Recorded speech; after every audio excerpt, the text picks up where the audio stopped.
Quand votre fils vous abandonne dans vos heures les plus sombres, combien coûte un repentir tardif? C'est la question qui me hante en regardant le soleil se coucher sur la côte d'Azur. On dit que l'amour d'une mère est inconditionnel, mais le pardon devrait-il l'être aussi? 3 millions d'euros, c'était le prix de ma déception. Je m'appelle Colette Moreau. Aujourd'hui, à 75 ans, assis sur le balcon de ma villa sur la côte d'Azur, contemplant la mer Méditerranée qui s'étend à l'infini devant moi, je réfléchis aux choix qui ont fait de moi ce que je suis. La brise marine apporte avec elle le parfum de la fleur d'oranger et des souvenirs que j'ai longtemps essayé d'enfouir au plus profond de mon être. Aujourd'hui, à 75 ans, assise sur le balcon de ma maison en Provence, contemplant les champs de lavande qui s'étendent à perte de vue, je réfléchis aux choix qui ont fait de moi ce que je suis. Le vent doux apporte avec lui le parfum des fleurs et des souvenirs que j'ai longtemps essayé d'oublier. Je n'ai pas toujours été propriétaire de cette magnifique propriété. J'ai vécu la majeure partie de ma vie dans un petit appartement à Paris, dans le quartier du Marais. C'était un lieu modeste mais accueillant, où j'ai élevé seul mon fils unique, Lucas, après le décès prématuré de mon mari Mathieu. Mathieu était violoniste à l'Orchestre national de France. Un homme sensible, passionné de musique et de vie. Notre amour était intense, mais bref. Un accident de voiture l'a emmené une nuit pluvieuse alors que Lucas n'avait que 6 ans. Je me souviens de cette nuit comme si c'était hier. Le téléphone sonne à 3 heures du matin. La voix grave du policier. Le sol disparaît sous mes pieds. Les petites mains de Lucas tenant les miennes alors que je m'effondrais à la nouvelle. « Ne sois pas triste, maman, dit-il avec ses grands yeux bleus larmoyants. Un jour, quand je serai grand, je prendrai soin de toi pour toujours. » Des paroles innocentes de la part d'un enfant qui n'a pas compris la cruauté du destin. Des mots que je garderai pendant des décennies, en espérant qu'ils se réaliseraient. Après la mort de Mathieu, je me suis entièrement consacrée à Lucas. Le jour, je travaillais comme chef dans un petit bistrot et le soir, je préparais des dîners privés pour des familles aisées de Paris pour que mon fils ne manque de rien. Mes mains calleuses et brûlées préparaient non seulement des plats exquis, mais alimentaient également l'avenir dont je rêvais pour Lucas. Et de quel avenir je rêvais? Je voulais qu'il étudie dans les meilleures écoles, qu'il ait des opportunités que je n'ai jamais eues. J'ai économisé chaque centime, me suis privé de petits plaisirs, tout cela pour que Lucas puisse fréquenter l'école polytechnique, l'un des établissements d'enseignement les plus prestigieux de France. Les années passèrent vite. Lucas a grandi fort et intelligent, avec le talent musical de son père, malheureusement, un peu de mon entêtement. À 18 ans, il a réussi à entrer dans l'université dont nous rêvions tant et mon cœur débordait de fierté. Finalement, ai-je pensé, tous les sacrifices en valaient la peine. C'est à l'université que Lucas rencontre Isabelle Beaumont. Grand, élégant, avec des cheveux noirs et un air de supériorité qui m'a gêné dès la première rencontre. Fille d'un banquier influent, Isabelle était ce qu'on appelle en France, née avec une cuillère d'argent dans la bouche. Elle est merveilleuse, maman, me dit Lucas, ses yeux brillant d'une manière que je n'avais jamais vue auparavant. Je pense avoir trouvé la femme de ma vie. J'ai essayé de partager votre joie, je l'ai vraiment fait. Mais il y avait quelque chose chez Isabelle, une froideur calculatrice dans son regard, qui faisait sonner l'alarme à mon instinct maternel. Cependant, j'ai gardé mes inquiétudes pour moi. Après tout, qui étais-je pour interférer avec le bonheur de mon fils? Juste un vieux chef aux mains rugueuses et au cœur marqué. Le mariage a eu lieu 2 ans plus tard. Une somptueuse cérémonie dans le jardin du Luxembourg, avec 400 invités, pour la plupart des amis de la famille Beaumont. J'ai utilisé toutes mes économies pour acheter une robe décente afin de ne pas embarrasser mon fils. Pourtant, je sentais les regards dédaigneux des proches d'Isabelle, les chuchotements à propos de la mère cuisinière du marié. Lors de la réception, j'ai entendu par hasard une conversation entre Isabelle et sa mère. Nous devons convaincre Lucas d'accepter le poste dans la banque de son père à Genève.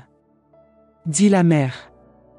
Paris est trop petit pour toi, et sa mère, si simple. Cela ne correspond pas à notre cercle social. Mon cœur se serra dans ma poitrine, mais j'ai ravalé la douleur comme je l'avais fait tant de fois dans ma vie. Qui étais-je pour empêcher mon fils d'atteindre de plus hauts sommets? S'il avait besoin de s'éloigner de moi pour grandir, je l'accepterais. Et c'était ainsi. Après leur mariage, Lucas et Isabelle s'installent à Genève, où il occupe un poste de direction dans la banque de son beau-père.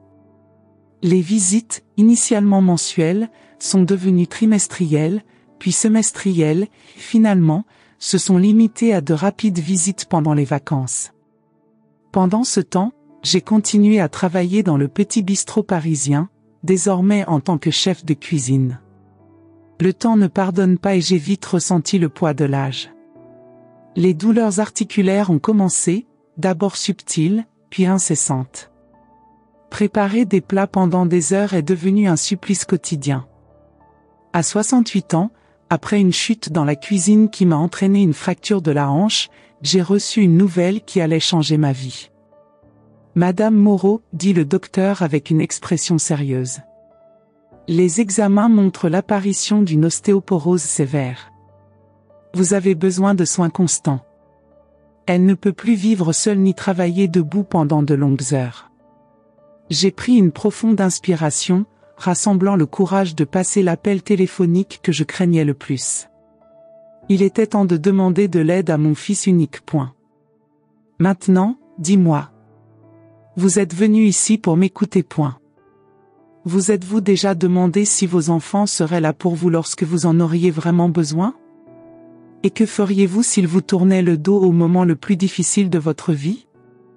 Dans les prochains chapitres, je révélerai non seulement la douleur du rejet de la part de mon propre fils, mais aussi le secret d'1 million de dollars que j'ai gardé pendant des décennies et comment j'ai transformé ma plus grande déception en une leçon qui a tout changé. Abonnez-vous à la chaîne maintenant et activez la cloche. Ce qui va suivre pourrait changer la façon dont vous voyez votre propre famille. Après tout, 3 millions d'euros pourraient ne rien valoir, ou bien tout signifier. Le son du téléphone qui sonnait outre-Atlantique semblait résonner pendant une éternité. Finalement, la voix familière de Lucas remplit la ligne. Maman?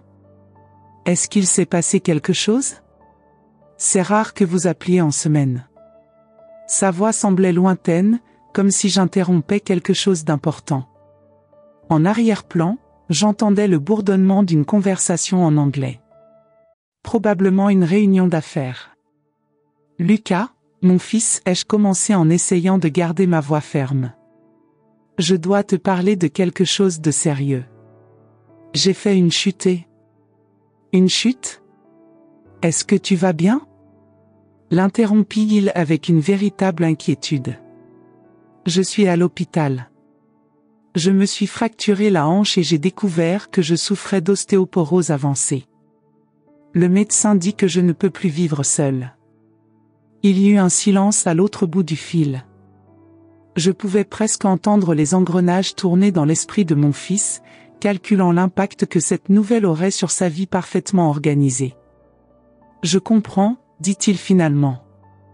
Avez-vous besoin d'une aide financière pour embaucher une infirmière? Je peux transférer un montant mensuel. J'ai senti mon cœur se serrer. Ce n'était pas d'argent dont j'avais besoin. C'était celui de mon fils. Lucas, ce n'est pas ça. J'ai besoin de soins constants. Je pensais que je pourrais peut-être vivre avec toi à Genève. Jusqu'à ce que je récupère complètement. Encore un silence, plus long cette fois. Maman, tu sais que j'adorerais, mais notre appartement est petit et... Petit? Je l'interrompis, incapable de contenir ma surprise. Vous m'avez dit que vous viviez dans un penthouse de 5 chambres. Oui, mais Isabelle en utilise un comme placard, un autre comme bureau, le 3e est notre chambre et la chambre. Et le 5e? Ai-je demandé, connaissant déjà la réponse. C'est une chambre d'amis, mais Isabelle est en train de redécorer et... La douleur du rejet était bien plus intense que la douleur physique causée par ma fracture de la hanche. Tant d'années de sacrifice, pour finir ainsi, étant un inconvénient pour mon fils unique. Lucas, dit-il, interrompant ses excuses boiteuses. Je demande à vivre avec mon fils parce que j'ai besoin de soins. Je ne demande pas de faveur à un étranger. Je sais, maman, mais les choses sont compliquées. Isabelle souffre d'anxiété sociale, supporte mal le changement et... C'est à ce moment que j'entendis sa voix en arrière-plan. C'est ta mère ? Dites-leur que nous allons dîner avec les Rothschild. Et puis, la phrase qui allait tout changer. Lucas, viens. Nous n'avons pas le temps pour les drames familiaux en ce moment. Un drame familial ? Était-ce ainsi qu'elle faisait référence à mon appel désespéré à l'aide ? J'ai avalé difficilement, ressentant le goût amer de la déception. Maman, je dois raccrocher, dit Lucas avec une note de culpabilité dans la voix. Je promets que nous allons y arriver. Je vous transférerai suffisamment d'argent pour que vous puissiez embaucher les meilleurs soignants de Paris. Je ne veux pas de ton argent, Lucas, j'ai répondu avec un calme que je ne savais pas posséder. Je voulais juste mon fils. Tu es injuste, répliqua-t-il, sa voix se durcissant. J'ai une vie ici, des responsabilités, je ne peux pas tout abandonner parce qu'on vieillit. Vieillir. Les mots me frappent comme une gifle. Après tout ce que j'avais sacrifié, était-ce ainsi que mon fils me voyait ? Comme un fardeau gênant ? Je comprends, dis-je avec une dignité qui m'a surpris. Désolé de vous avoir dérangé. Ne t'inquiète pas pour moi. Maman, s'il te plaît, ne sois pas comme ça. J'ai raccroché avant qu'il ait pu finir. Des larmes silencieuses coulaient sur mon visage, mouillant l'oreiller de l'hôpital. Cette nuit-là, seule dans une chambre d'hôpital, j'ai pris une décision qui allait changer à jamais l'avenir de notre famille. Le lendemain matin, je reçus un visiteur inattendu. Pierre Lemoine, mon avocat et ami de longue date, s'est présenté avec un bouquet de pivoine, mes fleurs préférées. Colette, j'ai entendu parler de l'accident. Comment te sens-tu ? Pierre était un des rares à connaître mon secret. Un secret qu'il gardait depuis plus de 20 ans. Physiquement, je survivrai, répondis-je en m'ajustant sur le lit. Émotionnellement, je pense que j'ai besoin de vos services professionnels, Pierre. Est-ce qu'il s'est passé quelque chose ? Lucas a refusé de m'accueillir. Apparemment, je gêne ta vie parfaite avec Isabelle. Pierre fronça les sourcils, visiblement indigné. Après tout ce que tu as fait pour lui ? Les gens changent, Pierre. Et je pense qu'il est temps pour moi aussi de faire quelques changements. Je veux revoir mon testament. Les yeux de Pierre s'écarquillèrent un instant. Il savait exactement ce qui était en jeu. Tu es sûre, Colette ? C'est 3 millions d'euros. Très certaine, j'ai répondu sans hésitation. Cet après-midi-là, entre signature et mention légale, j'ai scellé le sort d'une fortune dont seul Pierre et moi connaissions l'existence. Une fortune qui a commencé avec une recette secrète. Peu de gens savent que derrière le petit bistrot Moreau sans prétention, au cœur du Marais, se cache l'un des secrets culinaires les plus précieux de Paris. Une recette de sauce qui transforme n'importe quel plat simple en une expérience gastronomique extraordinaire. La recette m'est venue d'une manière inattendue. Dans mes premières années en tant qu'assistant de chef, j'ai rencontré un vieux chef italien nommé Giovanni qui travaillait au bistrot d'Aix en Grave-Côté. Nous étions les seuls à arriver avant l'aube pour préparer le pain et les sauces du jour. Une amitié improbable est née entre nous. Giovanni n'avait pas de famille. Sa femme était décédée des années auparavant et son fils unique avait déménagé en Amérique, coupant ainsi tous ses liens. Lorsqu'on lui a diagnostiqué un cancer en phase terminale, c'est à moi qu'il a confié son plus grand trésor. Colette, Cette recette est dans ma famille depuis des générations. C'est la sauce la plus parfaite jamais créée, avec une saveur que personne ne peut déchiffrer. Avant de mourir, je veux donner ceci à quelqu'un qui comprend sa valeur, non seulement financière mais aussi émotionnelle. J'ai reçu le petit livre de recettes relié en cuir sans réaliser à quel point cela allait changer ma vie. La sauce était effectivement extraordinaire. Un équilibre parfait entre le sucré et l'acidité, avec des notes d'épices rares et un arôme qui faisait fermer les yeux d'extase.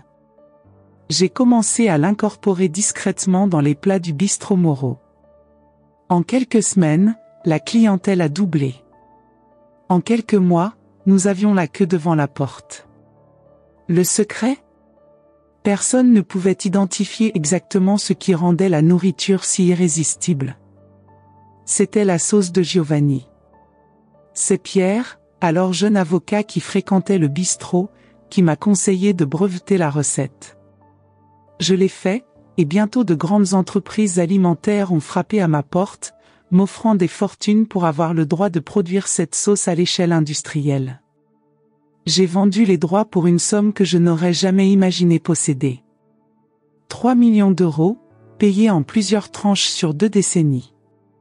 Le contrat comportait une clause de confidentialité, je ne pouvais pas révéler que j'étais le créateur de la fameuse « sauce divine » qui apparaissait désormais dans les supermarchés de toute l'Europe.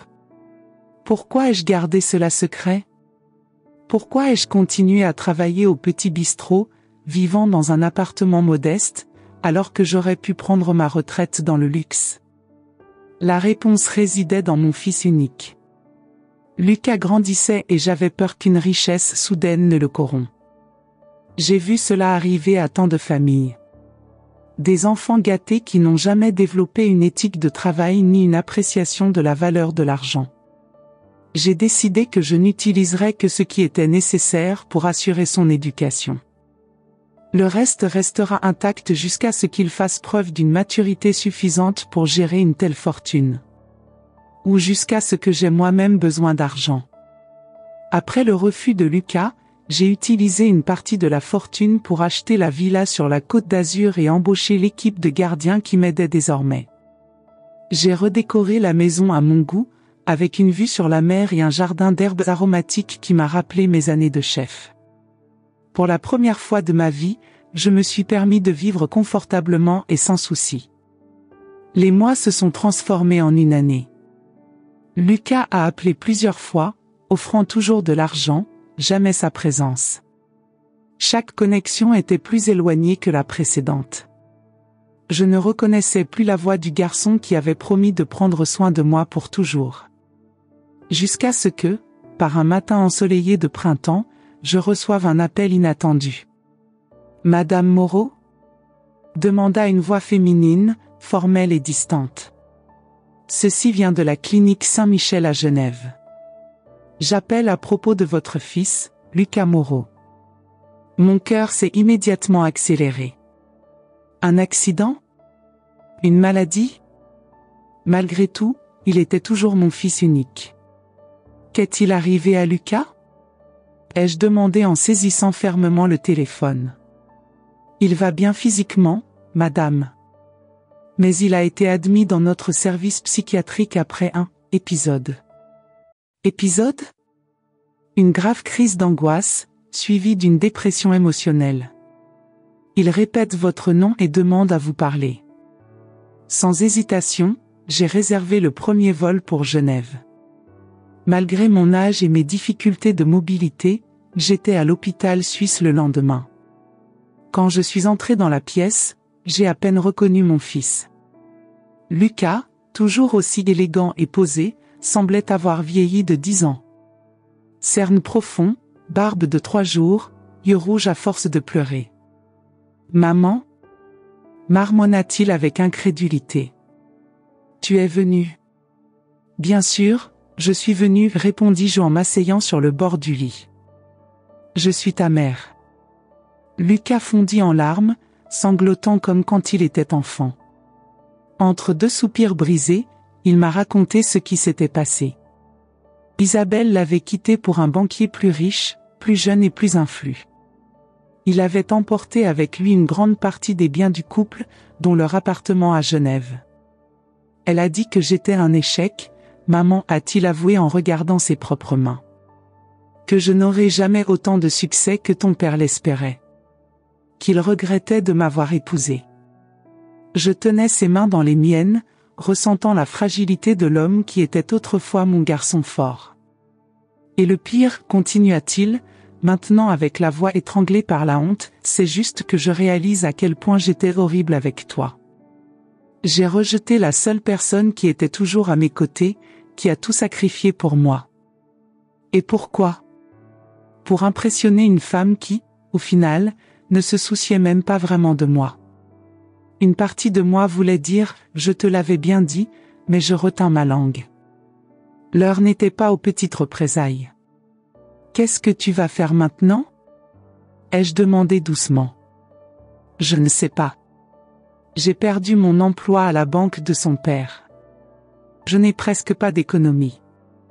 J'ai honte, mais je dois demander ton aide, maman. J'ai besoin d'un endroit où rester jusqu'à ce que je me remette sur pied. » J'ai regardé mon fils dans les yeux, ressentant un mélange de compassion et de prudence. C'était le moment que j'avais anticipé en modifiant mon testament. Le moment de vérité et, peut-être, de réconciliation. « Viens avec moi sur la Côte d'Azur, dit-il finalement. J'ai plus qu'assez d'espace. » Lucas fronça les sourcils, confus. « La Côte d'Azur ? Je pensais que tu vivais toujours dans l'appartement à Paris. » Beaucoup de choses ont changé, Lucas. J'ai beaucoup de choses à vous dire. 3 jours plus tard, j'étais de retour à ma villa, cette fois accompagné de mon fils. J'ai observé son expression d'étonnement alors qu'il descendait du taxi et contemplait la luxueuse propriété. « Maman, comment vas-tu ? Cela doit coûter des millions. » 3 millions, pour être exact, j'ai répondu avec désinvolture, alors que ma gouvernante ouvrait la porte. Ou plutôt, ça coûte. Maintenant, ça vaut beaucoup plus. Lucas me regardait comme si j'avais 2 têtes. Je l'ai emmené dans le salon avec vue sur la mer et je lui ai raconté toute l'histoire.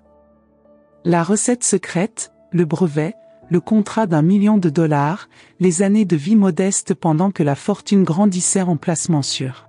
« Pourquoi tu ne me l'as jamais dit ?» demanda-t-il, abasourdi. Au début, je voulais le protéger d'une richesse soudaine. Ensuite, j'ai voulu voir si vous développeriez votre propre caractère et votre compassion sans l'influence de l'argent. L'expression de Lucas se transforma lentement en une compréhension douloureuse. Et j'ai complètement échoué à ce test, n'est-ce pas? J'ai soupiré en regardant la mer. Tu as fait des choix, Lucas. Des choix qui m'ont profondément blessé. Et maintenant? Vous m'avez amené ici pour me faire valoir ce que j'aurais pu avoir si je n'avais pas été si égoïste? Non, mon fils. Je t'ai amené ici pour te donner une seconde chance. À nous deux. Au cours des semaines suivantes, Lucas et moi avons lentement reconstruit notre relation. Il a aidé dans les jardins, a appris à cuisiner avec moi, à écouter mes histoires sur son père et ma vie. Petit à petit, j'ai vu l'homme arrogant qu'Isabelle avait façonné céder la place au garçon sensible que j'ai connu. Un soir, alors que nous partagions une bouteille de rosé en terrasse, Lucas posa l'incontournable question. « Maman, que dit ton testament maintenant ? » Non pas que je me soucie de l'argent, mais... J'ai souri, appréciant son honnêteté. Quand tu m'as rejeté, j'ai changé le testament. Je ne vous ai laissé que 10% de ma fortune. Le reste serait réparti entre des associations caritatives en faveur des personnes âgées abandonnées. Lucas hocha la tête, acceptant ce qu'il considérait comme juste. « Et maintenant ?» demanda-t-il avec hésitation. « Maintenant, c'est à toi de décider, mon fils. L'argent n'a jamais été la chose importante dans cette histoire. C'est l'amour, le respect, la loyauté qui comptent. Êtes-vous prêt à apprendre cette leçon ? La vraie fortune est ici, dit-il en désignant le cœur, pas dans les numéros de compte bancaire. Cette nuit-là, pour la première fois depuis de nombreuses années, mon fils m'a serré dans ses bras comme il le faisait quand il était enfant. Un véritable câlin, sans arrière-pensée. « Pardonne-moi, maman, murmura-t-il. S'il vous plaît, donnez-moi la chance d'être le fils que vous méritez. » Alors que les vagues de la Méditerranée caressaient doucement les rochers en contrebas, j'ai ressenti une paix que je n'avais pas connue depuis des décennies. La fortune que j'ai accumulée tout au long de ma vie m'a apporté un confort matériel, mais la vraie richesse résidait dans ce moment de réconciliation. Quelques mois plus tard, Lucas a trouvé un emploi dans un restaurant local. Il a commencé comme aide-cuisinier, déterminé à apprendre le métier de A à Z. Le soir, il étudiait la gestion gastronomique. Votre objectif ? Ouvrir un petit bistrot en l'honneur de ma carrière. Quant au testament, je l'ai encore changé. Mais cette fois, je n'ai pas dit les détails à Lucas.